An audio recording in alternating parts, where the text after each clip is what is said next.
வணக்கம் மக்களே.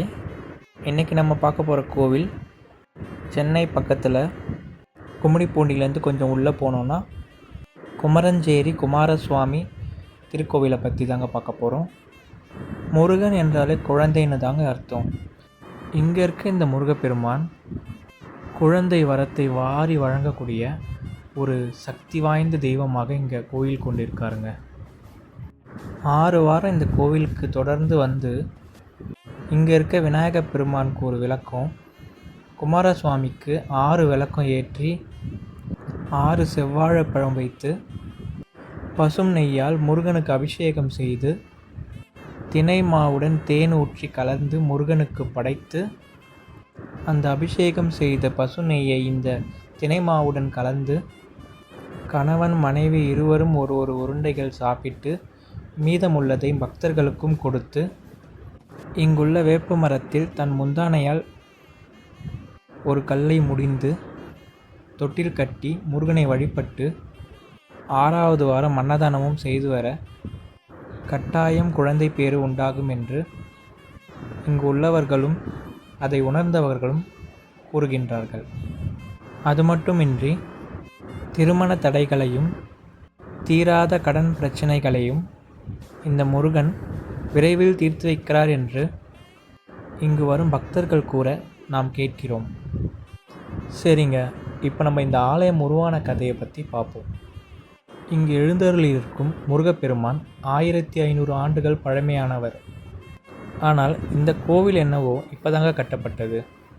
கோவில் கட்டி 22 ஆண்டுகள் மட்டுமே ஆகிறது. ஆமாங்க, முன்பு ஒரு காலத்தில் இந்த கோவிலின் பின்புறம் ஒரு ஏரி ஒன்று உள்ளது. அந்த ஏரியினுள் தான் இந்த முருகப்பெருமான் புதைந்த நிலையில் இருந்தார். ஒரு சில நாட்கள் கழித்து மக்கட்கண்களுக்கு அவரது உருவம் தென்பட ஆரம்பித்தது. இப்படி ஒரு 7 அடி சிலையை பார்த்த மக்கள் பயத்தில் இந்த பகுதிக்கு செல்வதையே தவிர்த்து வந்தனர். காலப்போக்கில் இது முருகன் சிலைதான் என்று உணர்ந்த மக்கள் 2000வது ஆண்டு அவரை வெளியில் எடுத்து பாலாயனம் செய்து ஊர் மக்கள் அனைவரும் ஒன்று சேர்ந்து தங்களால் இயன்ற அளவு இந்த குமாரசுவாமிக்கு ஒரு கோவில் அமைத்துள்ளனர். 2003ஆம் ஆண்டு முதல் கும்பாபிஷேகம் நடைபெற்று பின் 2019ஆம் ஆண்டு 2வது கும்பாபிஷேகமும் செய்துள்ளனர். இப்படிப்பட்ட இந்த ஆலயத்தில் முருகப்பெருமான் எழுந்தருளி கேட்கும் வரங்களை எல்லாம் கேட்ட கடமே வாரி வழங்குவதில் வள்ளலாக திகழ்கிறார். இக்கோவிலில் முருகன் பிரம்மசாஸ்தாவாக, அதாவது புராண கதையில் பிரணவ மந்திரம் தெரியாத பிரம்மனை சிறையில் அடைத்த முருகன் தானே பிரம்மனாக படைக்கும் தொழிலை செய்தார்.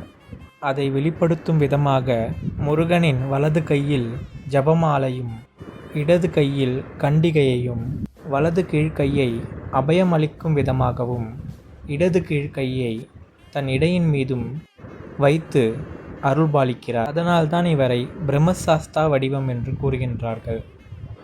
ஏரியில் கிடைத்த குமரன் என்பதால் இந்த ஊருக்கு குமரன் ஏரி என்று மருவி இப்பொழுது குமரஞ்சேரி என்று அழைக்கப்படுகிறது. குமாரசுவாமி என்ற பெயருடன் முருகனும் 16 செல்வங்களுள் ஒன்றான குழந்தை செல்வத்தை மக்களுக்கு வாரி வழங்குவதில் வள்ளலாக திகழ்கிறார்.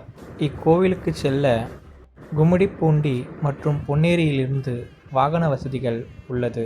செவ்வாய்க்கிழமை தோறும் இந்த முருகனை காண பல ஊரிலிருந்து பல மக்கள் வந்து குவிகின்றனர்.